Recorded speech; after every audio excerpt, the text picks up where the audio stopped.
La entrañable misericordia de Dios. Por la entrañable misericordia de nuestro Dios. Lucas 1:78. Una prueba de la grandiosa ternura de Dios es que se haya dignado pensar en su criatura pecadora, el hombre. Cuando el ser creado se estableció deliberadamente en oposición a su Creador, ese Creador pudo haberlo destruido o haberlo abandonado a su propia suerte para que se fraguara su destrucción. Fue la ternura divina la que se fijó en una criatura tan insignificante, comprometida insolentemente en una grave rebelión. Fue también la infinita ternura la que había considerado tan cuidadosamente al hombre, mucho tiempo antes de todo eso, que elaboró un plan para que el hombre caído pudiera ser restaurado. Había sido una maravilla de la misericordia que la sabiduría infalible se uniera con el poder todopoderoso para preparar un método mediante el cual el hombre rebelde pudiera ser reconciliado con su Hacedor. Fue el máximo grado posible de ternura que Dios entregara a su propio Hijo, a su unigénito, para que derramara su sangre y muriera para completar la grandiosa obra de nuestra redención. Ha sido también ternura indescriptible que Dios, además del don de su Hijo, se compadeciera de tal manera de nuestra debilidad y de nuestra impiedad, que nos envió al Espíritu Santo para conducirnos a aceptar ese don inefable. Es la ternura divina la que soporta nuestra obstinación cuando rechazamos a Cristo, la divina ternura la que insiste repetidamente mediante reconvenciones e invitaciones, encaminadas todas ellas a inducirnos a que tengamos misericordia de nosotros mismos y aceptemos esa bendición inmensurable que la entrañable misericordia de Dios nos presenta gratuitamente. Ha sido una maravillosa ternura de parte de Dios que, cuando pensó en salvar al hombre, no se contentó con restituirlo al lugar que había ocupado antes de haber caído, sino que quiso elevarlo mucho más arriba de su posición original, pues antes de la caída no había ningún hombre que se pudiera llamar en verdad el igual del Eterno, pero ahora, en la persona de Cristo Jesús, la naturaleza humana está unida con la deidad, y de todas las criaturas que Dios ha hecho, el hombre es el único que ha sido tomado en unión con Él, poniéndolo por encima de todas las obras de sus manos.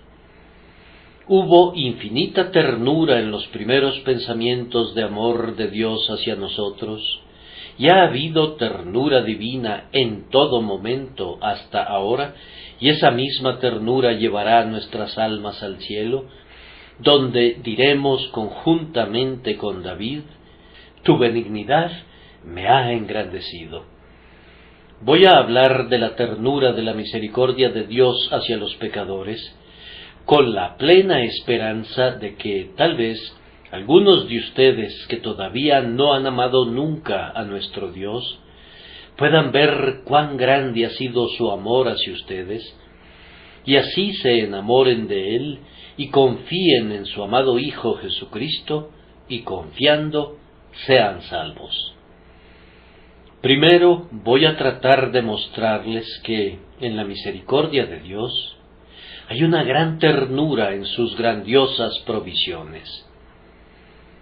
Vemos allí a un soldado herido que se está desangrando hasta la muerte en el campo de batalla. Se le acerca un amigo misericordioso y tierno y le trae agua fresca y refrescante que le ayudará a recuperar su conciencia y podrá abrir otra vez sus ojos semiapagados. Está cubierto de sudor, pero allí tiene agua fría para refrescar su enfebrecido rostro. Sus heridas están muy abiertas y su vida se escapa de su cuerpo, pero su amigo ha traído consigo el aceite y las vendas con los que restañará sus heridas. ¿Es esto todo lo que ha provisto para el guerrero herido? No, pues allí vemos una camilla llevada por hombres que caminan con sumo cuidado para evitar que el pobre inválido sea sacudido. ¿A dónde lo van a llevar? El hospital está preparado. La cama, tan suave, perfectamente adecuada para soportar tal cantidad de debilidad y dolor, está lista. Y la enfermera lo espera diligentemente para prestarle los servicios que se requieran. El hombre muy pronto duerme un sueño que lo restaurará, y cuando abre sus ojos, ¿qué es lo que ve? Contempla la comida adecuada para sus circunstancias y necesidades. Cerca de él se ha colocado un ramo de flores, para que con su belleza y fragancia le sirva de aliento y lo alegre, y un amigo se acerca con suaves pisadas, y le pregunta si tiene una esposa, o una madre, o algún amigo a quien se les pueda escribir una carta. Antes de pensar en lo que necesita, ya lo tiene allí, a su lado, y casi antes de que pueda expresar un deseo, le es concedido. Este es un ejemplo de la ternura del compañerismo humano, pero infinitamente mayor es la ternura de Dios hacia los pecadores culpables.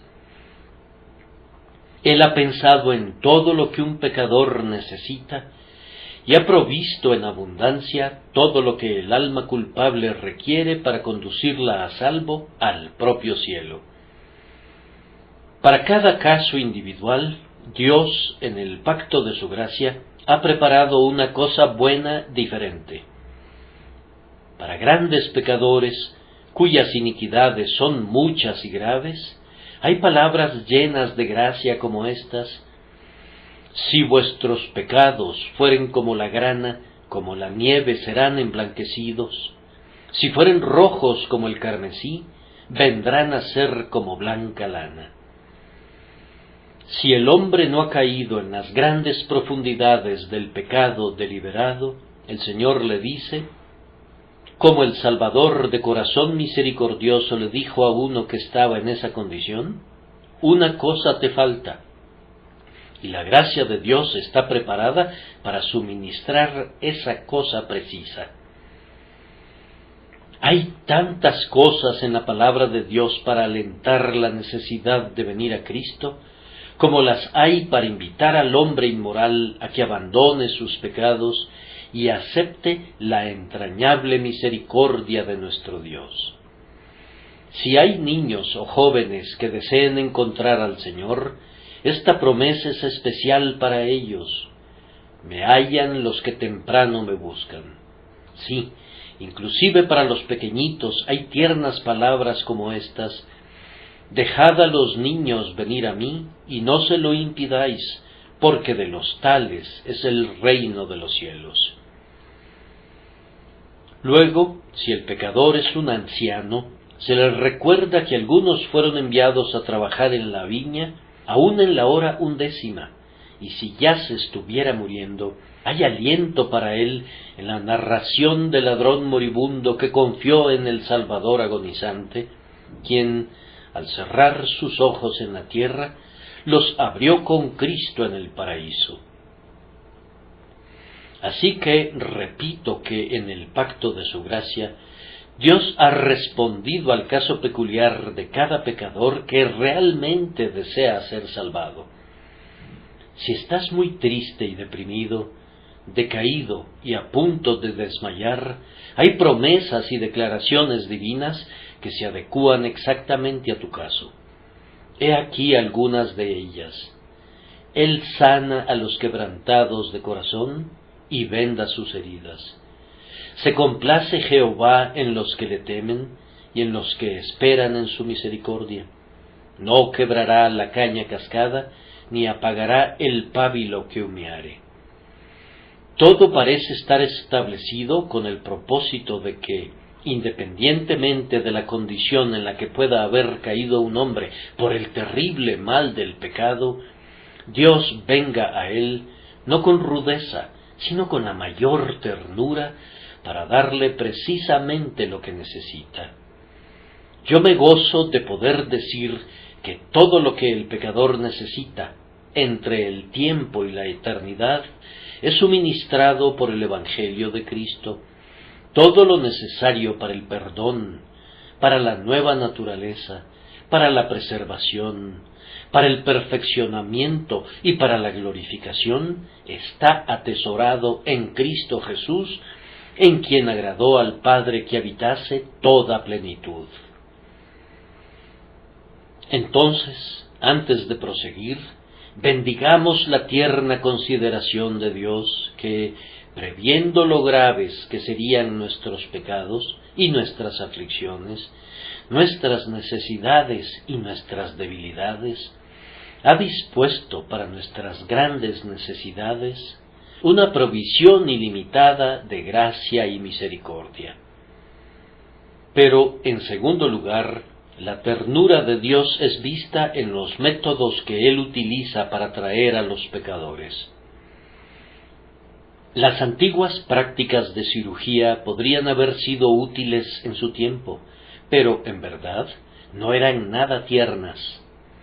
A bordo de un buque de guerra, después de entrar en acción, ¿qué métodos tan ásperos eran adoptados por quienes intentaban salvar las vidas de los heridos?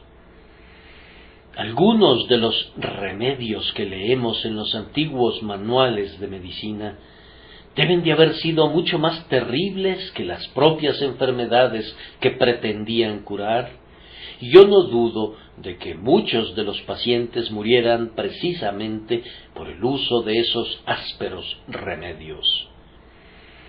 Pero el método de Dios de mostrar misericordia al hombre es siempre divinamente tierno.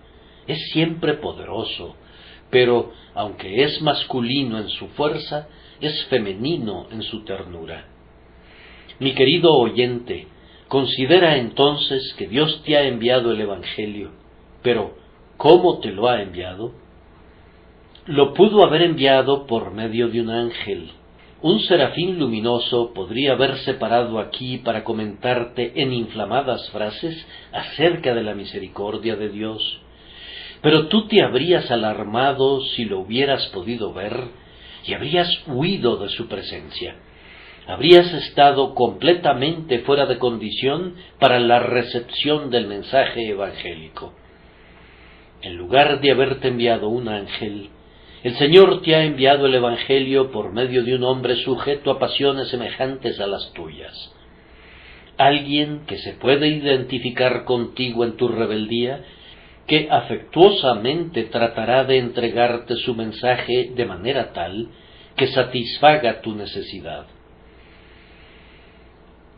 Algunos de ustedes oyeron por primera vez el Evangelio de labios de su querida madre. ¿Quién más podría contar esa historia tan bien como ella lo hacía? O tal vez lo hayas escuchado de una amiga que con ojos inundados de lágrimas y pecho jadeante irradiaba la intensidad con que amaba tu alma.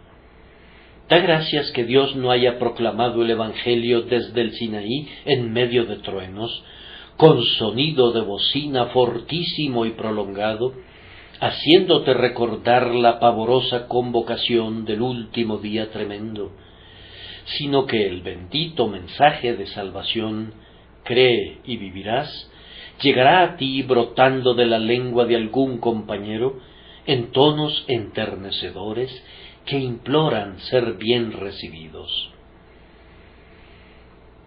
Vean también la ternura de la misericordia de Dios en otro sentido, y es que el Evangelio no es enviado a ustedes en lengua desconocida. No tienen que ir a la escuela para aprender griego, o hebreo, o latín, para poder leer acerca del camino de salvación. Es enviado a ustedes en su sencilla lengua materna.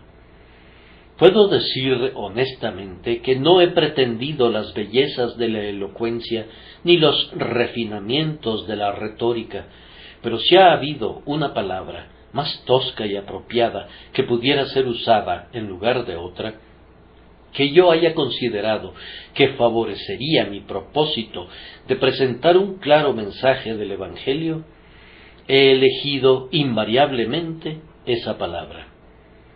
Aunque pudiera haber hablado de otra manera si así me lo hubiera propuesto, he decidido que lo correcto y lo mejor es, como lo hizo el apóstol Pablo, usar de mucha franqueza para que nadie que me escuche pueda decir honestamente: no pude entender el plan de salvación como fue explicado por mi ministro.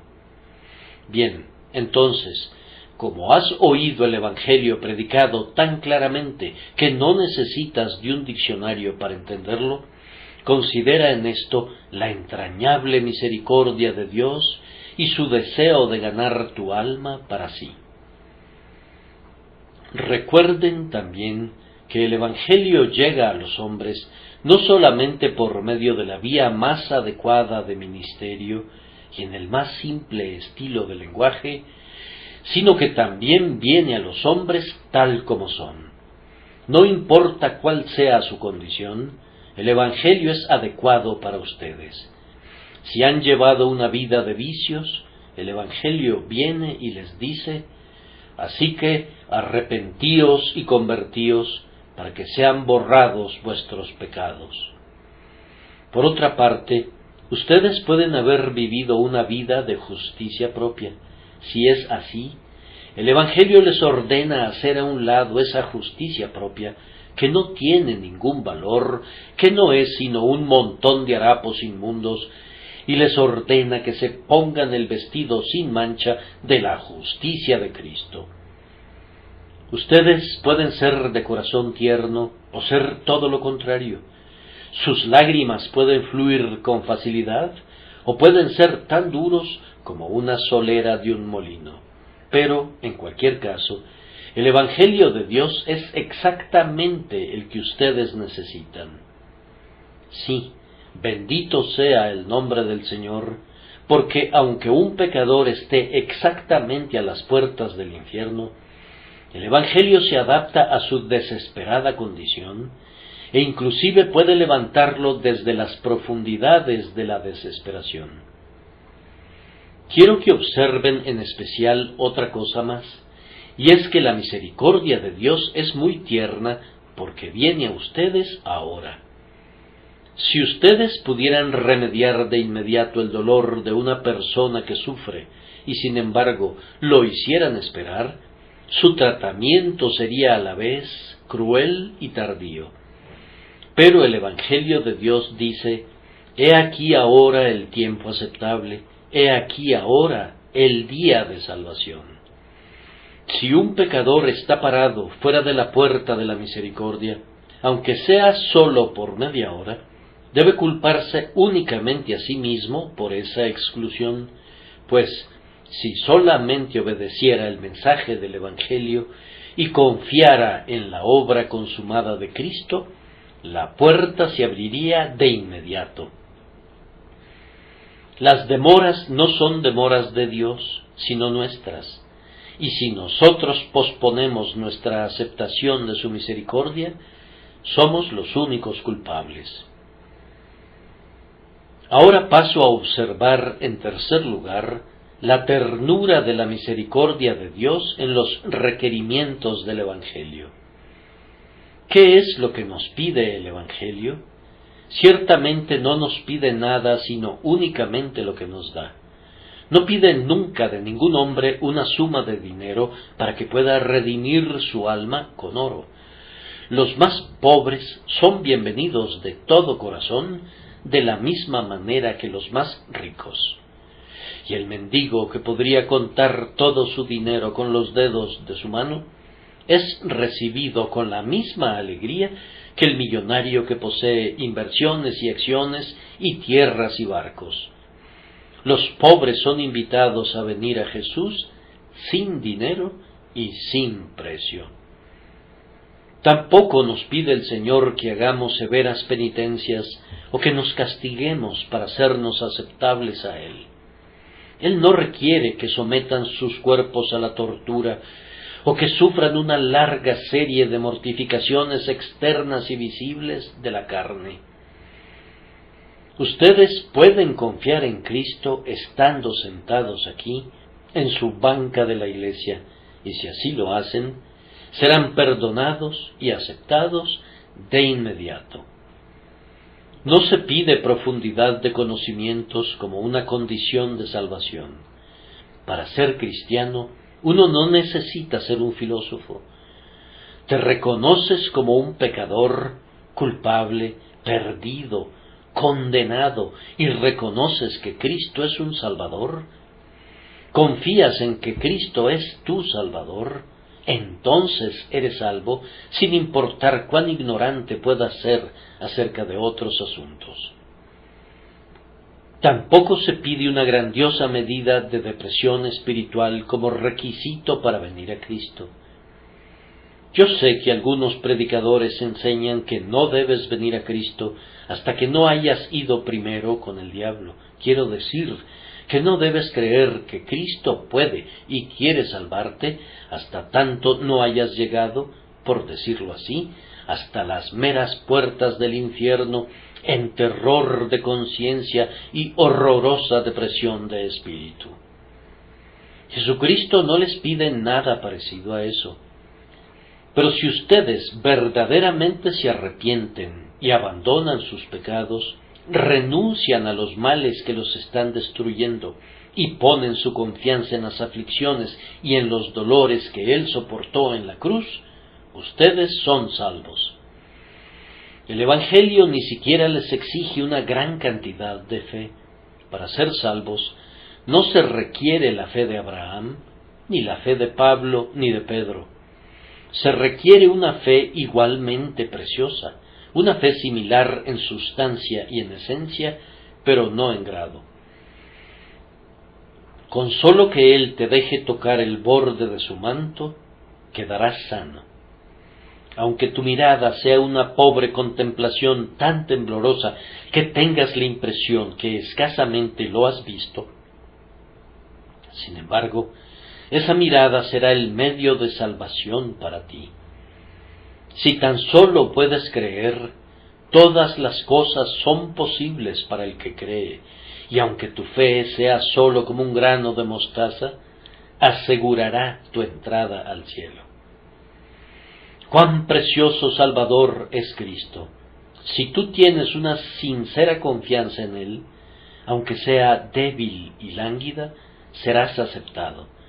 Si de corazón le puedes decir a Cristo, Señor, acuérdate de mí cuando vengas en tu reino, pronto tendrás su confirmación llena de gracia.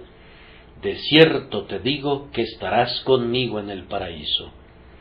No te engañes a ti mismo con la idea de que tienes que hacer mucho y sentir mucho para poder estar preparado para venir a Cristo.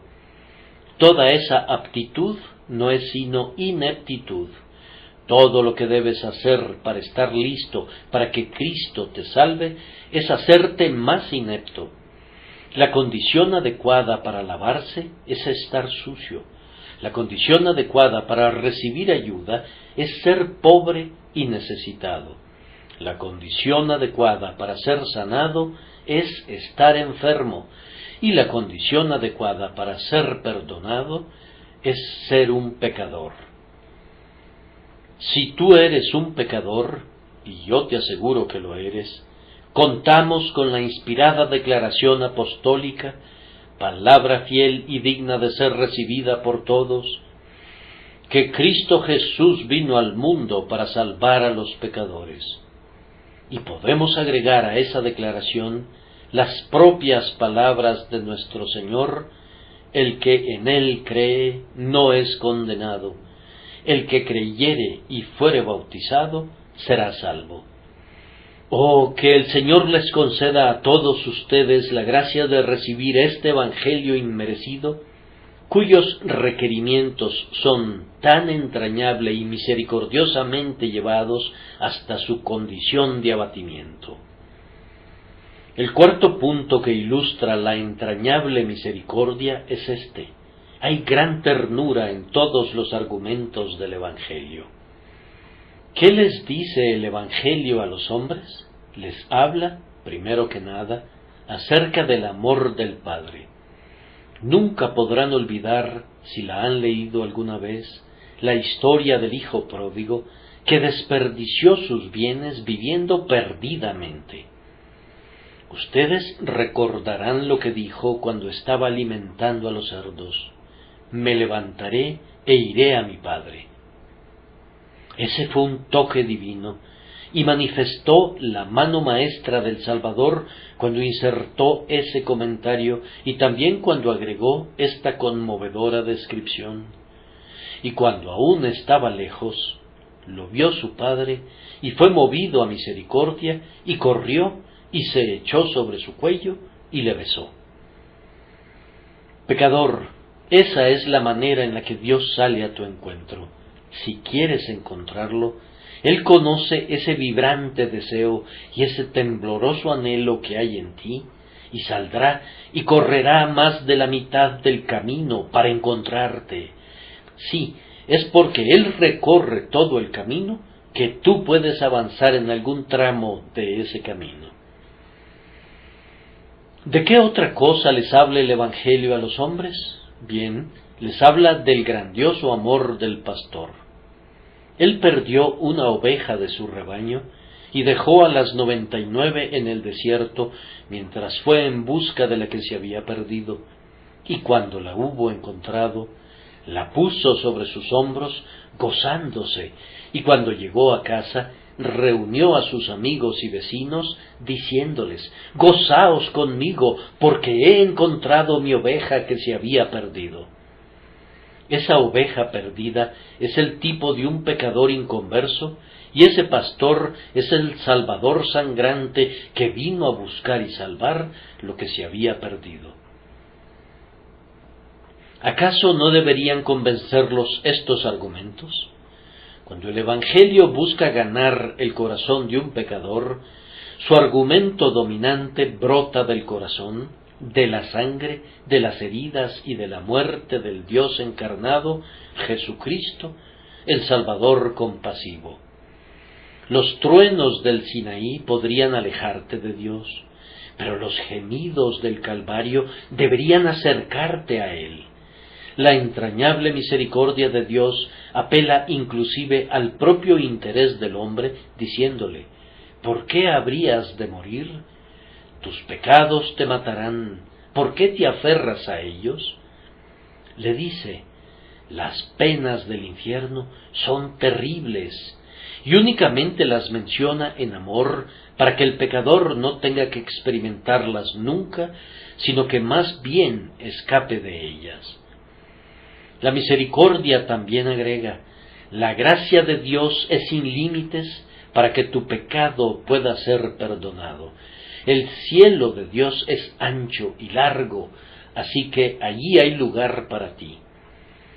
La misericordia argumenta así con el pecador: Dios será glorificado en tu salvación, porque se deleita en misericordia, y Él dijo que, vive Él, no quiere la muerte del impío, sino que se vuelva el impío de su camino y que viva. No puedo extenderme sobre este punto. Debo contentarme con decir que toda la Escritura comprueba el amor de Dios a los pecadores. Casi cada página de la Escritura te habla, pecador, con un mensaje de amor, y aun cuando Dios habla a veces con un terrible lenguaje, advirtiendo a los hombres que huyan de la ira venidera, siempre hay en ello este propósito lleno de gracia, que los hombres sean persuadidos para que no vayan a su ruina, sino que acepten, por medio de la abundante misericordia de Dios, el don inmerecido de la vida eterna, en vez de elegir deliberadamente la paga del pecado que con toda certeza será la muerte. Oh, mis queridos oyentes, cuando pienso en algunos de ustedes que son inconversos, difícilmente puedo decirles cuán triste me siento cuando veo contra qué ternura han pecado ustedes. Dios ha sido muy bueno con muchos de ustedes. Han sido protegidos de las profundidades de la pobreza, e inclusive algunos han sido mecidos sobre las rodillas de la prosperidad. Sin embargo, ustedes han olvidado a Dios. Otros han recibido muchas ayudas providenciales al pelear la batalla de la vida. A menudo han sido divinamente atendidos cuando estaban enfermos o cuando su pobre esposa y sus hijos tenían verdadera necesidad. Dios intervino con su gracia para suplir sus necesidades, mas ahora ustedes comentan con sus amigos acerca de cuán afortunados han sido, cuando la verdad es que Dios ha sido entrañablemente misericordioso con ustedes. Sin embargo, ni siquiera han reconocido su mano en su prosperidad, y en lugar de dar a Dios la gloria por ello, la han atribuido a esa diosa pagana, la suerte. Dios ha sido paciente y tierno con ustedes, como una niñera podría hacerlo con un niño rebelde. Sin embargo, lo ignoran por completo o se alejan de él. Ustedes estuvieron enfermos hace muy poco tiempo, y Dios les restauró nuevamente su salud y su fortaleza. ¿Por qué no vuelven sus corazones hacia Dios? Yo pido a Dios que su gracia obre en ustedes el cambio que ningún argumento mío podría producir jamás, y que puedan decir: me levantaré e iré a mi Padre y le diré: Padre, he pecado. Si hacen esa confesión honestamente a su Padre Celestial, Él los perdonará y les dará la bienvenida tan inmerecidamente como el padre de la parábola recibió al hijo pródigo que retornaba. El último punto de la entrañable misericordia de Dios del que puedo hablar ahora es este: la ternura de sus aplicaciones y de sus logros. ¿Qué hace Dios por los pecadores? Pues, cuando ellos confían en Jesús, Él perdona todos sus pecados sin reproches ni limitaciones. He pensado algunas veces que si yo hubiera sido el padre de ese hijo pródigo, podría haberlo perdonado al regresar a casa, y creo que lo hubiera hecho sin mediar merecimientos. Pero no creo que lo hubiera vuelto a tratar exactamente de la misma manera que hubiera tratado a su hermano mayor. Quiero decir esto: que los habría sentado a la misma mesa y les habría dado el mismo alimento, pero pienso que al llegar el día de hacer las compras, le habría dicho a mi hijo menor: no te confiaré mi dinero, debo enviar a tu hermano mayor al mercado con ese dinero, pues tú podrías desaparecer con él. Tal vez no iría tan lejos como para decir eso, pero creo que lo sentiría, pues de un hijo como ese, uno tendría sospechas durante mucho tiempo. Sin embargo, vean de qué manera tan diferente Dios trata con nosotros. A pesar de que algunos hemos sido grandes pecadores y Él nos ha perdonado, nos confía el Evangelio y nos ordena que vayamos y lo prediquemos a nuestros compañeros pecadores. Miren a Juan Bunyan, un individuo que era un blasfemo, un borracho libertino dedicado al juego los domingos. Sin embargo, cuando el Señor lo hubo perdonado, no le dijo: ahora, amigo Juan, tú tendrás que ocupar una posición inferior durante el resto de tu vida. Irás al cielo y yo te daré un lugar allí, pero no puedo usarte como podría usar a alguien que no haya cometido esos pecados que tú has cometido. Oh, no, Él es colocado en la primera fila de los siervos del Señor. Le fue dada la pluma de un ángel para que pudiera escribir el progreso del peregrino, y se le concedió el alto honor de permanecer en prisión durante casi 13 años por causa de la verdad, y entre todos los santos escasamente hay uno que sea más grande que Juan Bunyan. Miren también al apóstol Pablo. Él se llamaba a sí mismo el primero de los pecadores, y sin embargo, su Dios y Señor lo volvió, después de su conversión, un siervo de Cristo tan eminente que pudo escribir con toda verdad: en nada he sido menos que aquellos grandes apóstoles, aunque nada soy. Es una prueba de gran ternura de parte de Dios que Él dé con liberalidad y no lo eche en cara. No solamente perdona, sino que también olvida. Él dice: nunca más me acordaré de sus pecados y transgresiones. Y aunque hayamos sido lo más vil de lo vil, Él no hace rebajas por eso. Yo conozco a un padre que le ha dicho a su hijo, declarado en bancarrota: ahora tú, joven irresponsable, te restableceré en el mundo de los negocios otra vez. Pero he perdido ya tanto dinero por tu culpa que tendré que establecer una diferencia en mi testamento, pues no puedo darte todo esto y luego tratarte como trato a tu hermano.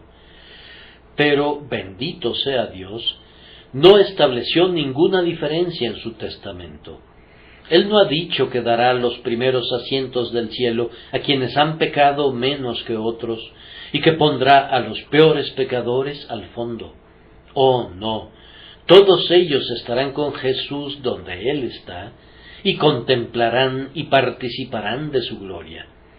No hay un cielo para los peores pecadores, y otro cielo para los que han pecado menos, sino que es un mismo cielo para quienes han sido los peores pecadores, pero que se han arrepentido y han confiado en Jesús, como para quienes han sido preservados de caer en los excesos del desenfreno.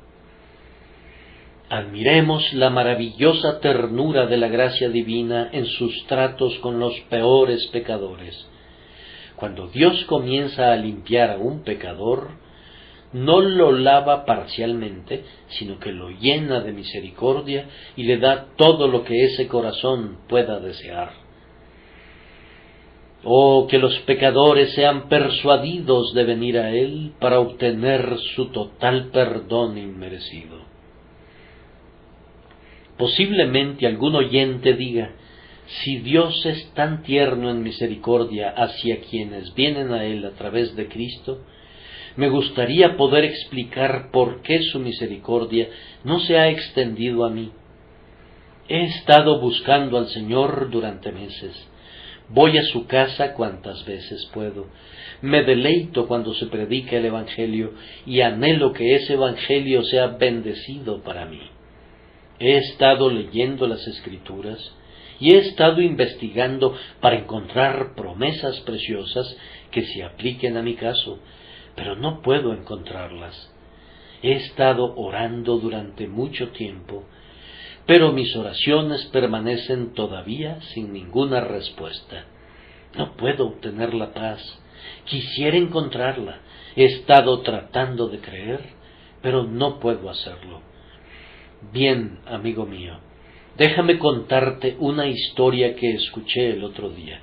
No puedo garantizar que sea verdadera, pero en este momento me servirá de ejemplo. Se trata de dos marineros borrachos que querían atravesar un estrecho estero escocés. Se subieron a un bote y comenzaron a remar, completamente borrachos, pero no podían avanzar. La otra orilla no se encontraba lejos, de tal forma que debían alcanzarla en 15 minutos, pero ya había pasado 1 hora y no llegaban, y ni siquiera lo hicieron en varias horas. Uno de ellos dijo: yo creo que el bote está embrujado.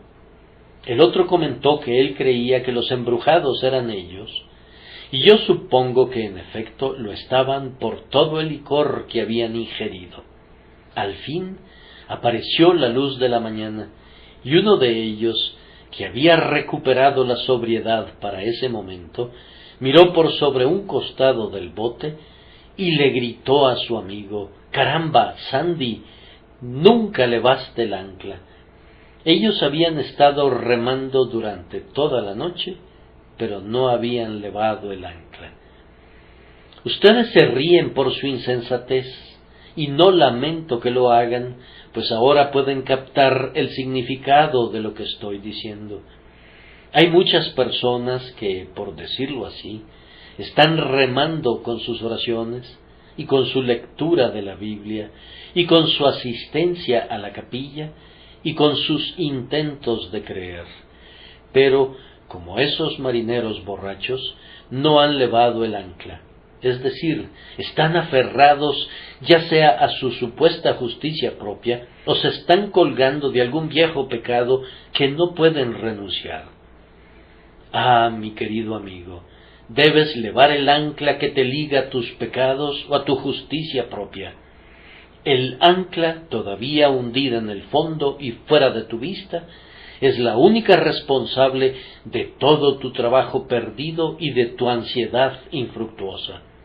Levanta el ancla y pronto habrá una solución feliz para todos tus problemas y encontrarás que Dios está lleno de entrañable misericordia y abundante gracia, inclusive para ti. Que así sea por nuestro Señor Jesucristo. Amén.